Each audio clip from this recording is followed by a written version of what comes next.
mchango wako. Sisi tuliweza kuweka kwenye grupu na kila kijana ameweza kuona. Tumetakia kazi nyingi. Lakini pia nishukuru sana dada yangu Mheshimiwa mbunge wa jimbo la Momba kwa mchango wako ambao umetoa. Ila sasa naomba na mimi nizungumze kama mwenyekiti wa umoja wa vijana wa Momba. Ndugu wajumbe, bahati nzuri sana mwenyekiti wenu mimi ni mwazi. Na wengi wenu mnanifahamu hivyo. Nikiwa na jambo langu sijalipenda, nimelipenda, huwa nalizungumza kwenye vikao. Na kama mtanichukia kwa hiyo, niko tayari kuwajibishwa. Baraza hili limeandaliwa tangu mwezi wa pili. Tumeomba michango kwa wadau tangu mwezi wa pili. Mheshimiwa mbunge wa jimbo la Tunduma ametoa fedha yake wiki moja kabla.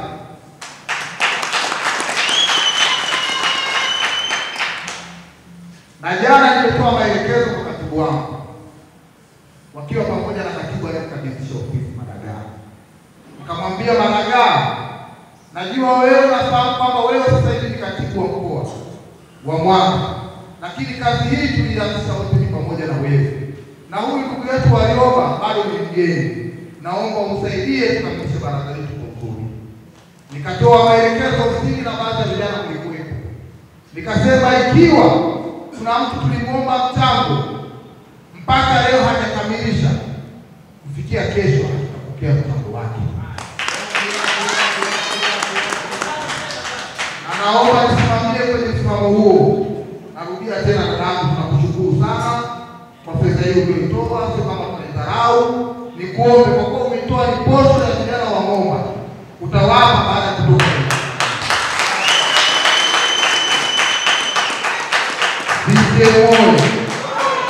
Sisi tunaeleweka. Ndugu zangu, hata michango ya harusi inatolewa mapema. Hakuna mtu anakwenda kutoa mchango wa harusi baada ya harusi. Sisi tulikuwa tunahitaji fedha itusaidie kuendesha bajeti zetu hapa. Tupate fedha kwa ajili ya muziki, tupate fedha kwa ajili ya chakula, tupate fedha kwa ajili ya usafiri, tupate fedha tukalipe nyumba watakulala watu kutoka Momba. Sasa tunaletewa fedha leo hii, tutaitumia wapi kama tutakuwa hivi? Na mimi ndugu zangu, siko tayari kushiriki kwenye vitendo vya rushwa. Siko tayari kutumia kikao changu kama sehemu ya kampeni.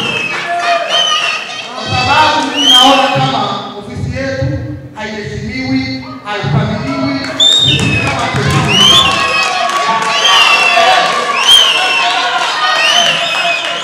Vipi vijana viva? Mlichagua wenyewe kule. Na niliwahi tutakwenda kusimamia misingi ya jamii yetu kwa vijana. Tunasimamia leo. Nikushukuru sana dadangu, hii fedha naomba nitakurudishia mbele ya watoto wako kwa macho yao. Utawakabidhi baada. Ni heri tunaondoka bila posho.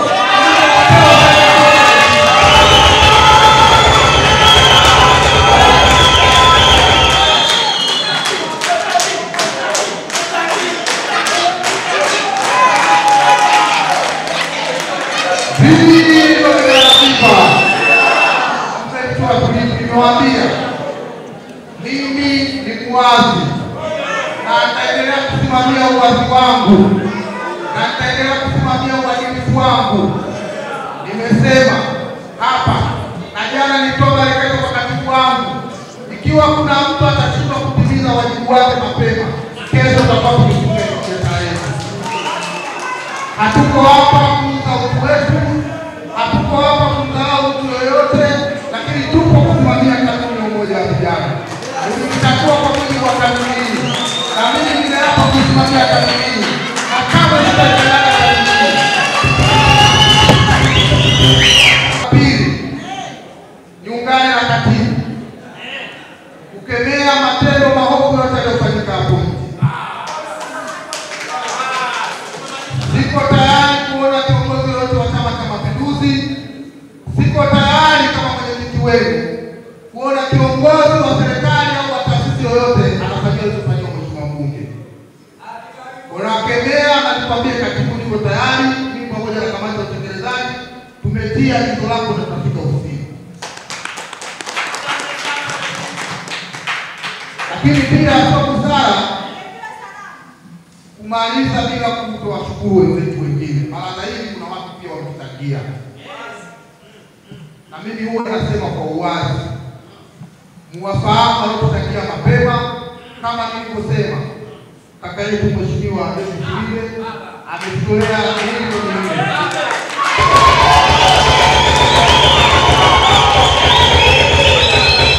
Lakini mjumbe wa mkutano mkuu taifa Edward Kakwale jana ametuchangia shilingi 100,000, lakini alitoa nalimu kwa ajili ya matumizi ya ofisi ya kabisa ya mwisho wa kuchangia mwingine ni mwenyekiti wa halmashauri ya wilaya ya Momba, alitoa shilingi 200,000 alikabidhi kwa kanisa.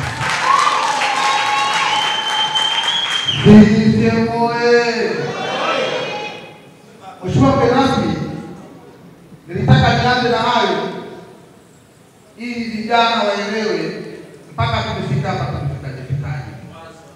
Tunakushukuru sana na sisi tunarudia, lakini naomba tuwe mfano huu. Na wewe umesema utakabidhi siku ya leo, sasa hivi ushike taka. Uongo kweli? Uongo kweli? Ndio kweli. Mnyonge mnyonge yake. Kama wote wamesema tutatoa siku ya leo wakati na majira haya, baraza hili lisingefanikiwa. Kidumu Chama cha Mapinduzi! Kidumu Chama cha Mapinduzi! Baada ya kusema haya, nitumie fursa hii kukukaribisha sana kaka yangu Silinde, mbunge na naibu waziri wa kilimo, ambaye ndiye mgeni rasmi wa baraza hili, ili uweze kuzungumza na wajumbe wako. Tunduma na Momba tunapita mbele tukijivunia kwa sababu ya kazi nzuri iliyofanywa na Chama cha Mapinduzi. Hiyo ndio sifa kubwa tunayojivunia. Mimi ni mbunge wa jimbo la Tunduma, lakini ni mzaliwa wa jimbo la Momba, kata ya Kapsala. Nyinyi watu wa Momba mnafahamu kabisa na mnanijua vizuri. Sasa nataka nizungumze kama kaka yenu. Bado ni kijana, sijazeeka sana, lakini ndio tunamalizia ujana, si ndio jamani? Mimi natambua kwamba vijana ndio chama cha siasa, yaani chama cha kesho ni vijana. Unapokuwa na umoja imara katika chama, manake una chama imara cha kesho, kwa sababu kuna ngazi. Ndio maana kina Nyerere walitoka, wakaja wengine sasa hivi kwa Dr. Samia, na sisi vijana wakati tutatoka, lakini nyinyi kesho ndio chama cha baadaye. Vijana ni walinzi wa chama chao. Vijana ndio wasimamizi wa chama chao. Vijana ndio nguzo imara ya chama. Mabaraza yote yana kazi yake. Wazee, baraza la wazazi wana kazi yao. Baraza la kina mama lina kazi yake. Lakini vijana kama walinzi wa chama mna kazi yenu. Ninatambua ujana ni maji ya moto. Na ujana miemko kidogo mnakuwa nayo kubwa sana. Nasema uongo jamani? Ukiwa kijana kidogo moto unakuwa mkubwa. Yaani nafsi inawaka moto. Kwa maana kijana anaweza kujilipua na kufanya jambo lolote. Ndio maana wakawekwa wazazi, kazi yao ni kutumonitor, kushusha zile jazba zilizopo ndani katika nafsi zetu. Hiyo ndio kazi ya wazazi, kwenda kwa vijana ama kwenda kwenye chama, akieleza kuumizwa kwake na baadhi ya mambo. Lakini mwisho wa siku, mwenyekiti, mimi nakuheshimu na nampenda sana,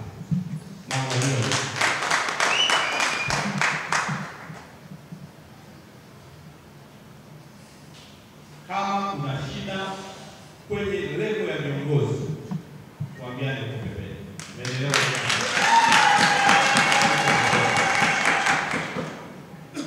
Na hii fedha aliyotoa mheshimiwa mbunge, vijana watagawana wote majimbo yote. Bomba pamoja na wapi na Tunduru. Hata kama mchango ni mdogo, lakini mtu ametoa pale anapoweza. Tunaelewana jamani? Mtu anatoa anapoweza. Mimi sijui kipato cha Kondesa. Kondesa anaweza asijue kipato changu ni kiasi gani, lakini ametoa pale anapoweza. Sisi wabunge, moja ya mambo ambayo tunabeba kweli mzigo. Sisi tunabeba mzigo mkubwa sana. Na watu hawajui.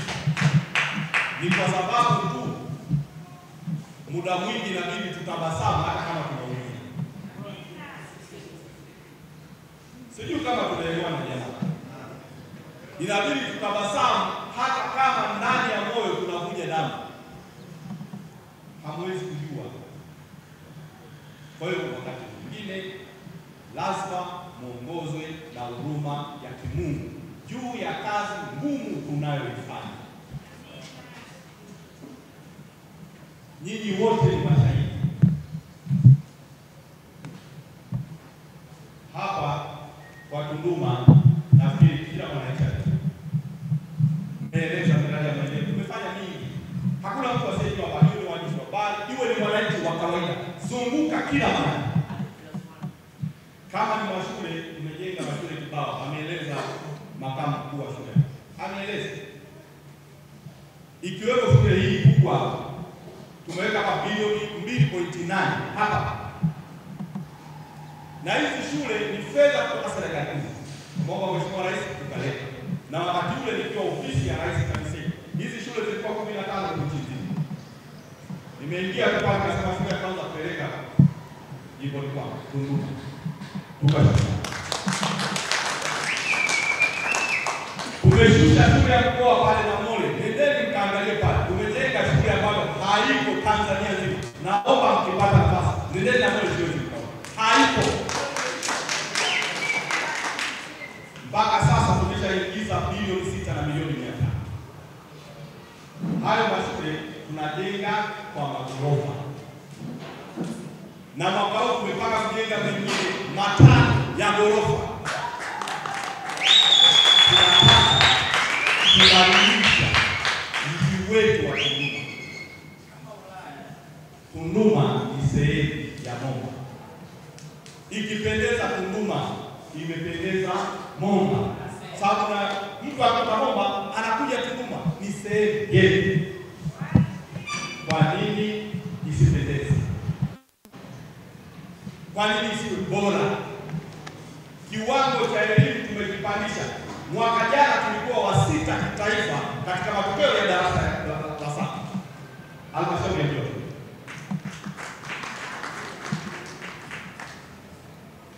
Viwango. Kila mtu anatamani kuja. Wakati tukiwa Momba, Mbozi wakati huo. Mapato ya halmashauri ya Mbozi yalikuwa bilioni 3. Mimi naanza ubunge, Mbozi mapato yalikuwa bilioni 3. Wakati ule Mbozi ni pamoja na Momba. Tukawa tunahamishwa wilaya mwaka 2012. Kwamba kunapatikana sasa wilaya ya Momba na wilaya ya Mbozi. Watu wa Mbozi wakati ule wanatucheka, wanasema nyinyi watu wa Momba ni wavivu, wazembe, ndio mnaoturudisha nyuma wananchi wa Mbozi. Tumeondoka pale na baraza la madiwani, tunakwenda kuanzisha halmashauri Chimbuya pale, tunaweka ofisi kwenye majengo ya ADP. Watu wanatoa machozi, tutawezaje kulipa madiwani posho? Tutawezaje kuendesha halmashauri? Hatuna mapato. Wakati wa halmashauri ya mji, mapato yake ya ndani yalikuwa milioni 428, ambao ndio mchango kwenye halmashauri ya Mbozi inayopata bilioni 3. wanasema wao mapato wanayapata kutokana na kama mwaka hiyo. Nataka niwaeleze mambo mengine sio ya jua. Haya ninayowapa ni historia. Kwa hiyo Mheshimiwa Mwenyekiti, nisiwatoshe sana, lakini nikuombe kwa heshima kubwa, mwisho pamoja na yote uliyoyasema, samehe kila kitu, kwa sababu uongozi ni jalala, na hii hela haitarudi kwa Mheshimiwa Mbunge, itakwenda kwa vijana, na wewe ndio utakayesimama kuigawa fedha kwa vijana. Mmenielewa jamani? Mheshimiwa Mbunge, tulia. Kwa hiyo nimeona ni vizuri nikalisema hivi kwa maslahi ya wananchi wote wa jimbo la Momba ambao ni nyinyi. Vijana viva! Vijana viva! Niwashukuru sana, na sasa niwaruhusu nirudishe maiki kwa mwenyekiti kwa ajili ya ratiba inayofuatia. Oye! Momba oye! Mheshimiwa mgeni rasmi, kwanza nitumie fursa hii kukushukuru sana kwa hotuba yako nzuri yenye mafunzo, yenye kuelimisha na yenye kututia moyo sisi vijana. Mimi pamoja na vijana wenzangu, haya yote uliotuelekeza hapa nikiri watu kwa nimeyapokea. Hata kama mchango ni mdogo, tukipata mapema sisi hatuna shida. Ndio maana nimesema kuna mtu alitoa 100,000, kuna mtu alitoa shilingi 50,000. Kilichoniumiza mimi ni kwamba mchango unakuja ukiwa too late, wakati Mungu anakuja kwenu. Kwa hiyo mimi niseme haya kushakupita. Kama kuna mahali nimekupata dada yangu, unuie rasi.